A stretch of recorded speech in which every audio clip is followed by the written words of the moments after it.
そうだな。冷たいところで冷やすとか、冷たいところか。あ、冷蔵庫とか。ほんとだ、冷蔵庫。チャンネル登録お願いします。ゆきちゃん、冷蔵庫持ってきたよ。冷蔵庫？ゆきちゃん、冷蔵庫の中に入って。涼しい。ドキンちゃん。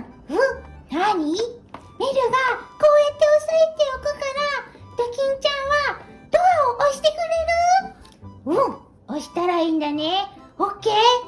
じゃあ、メルちゃん、合図お願い。それじゃあ、ゆきちゃん行くよ。せーの。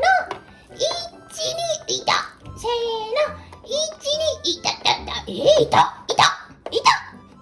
もうやだ。いた。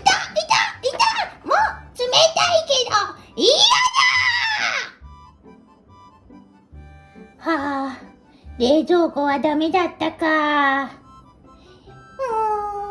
どうしよっかな。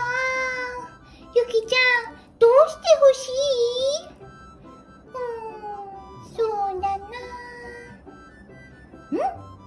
何か冷たいものが欲しいな。冷たいものか。保冷剤で冷やすのはどう？それいいね。メル、保冷剤持ってくるよ。ちょっと待ってて。持ってきたよ。もう冷たい。ゆきちゃん、ちょっとベッドで寝転んでみて。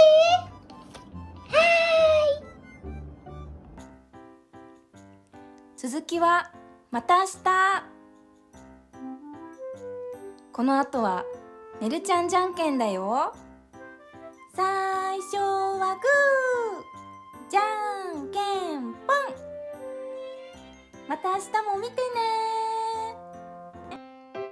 チャンネル登録、グッドボタンよろしくお願いします。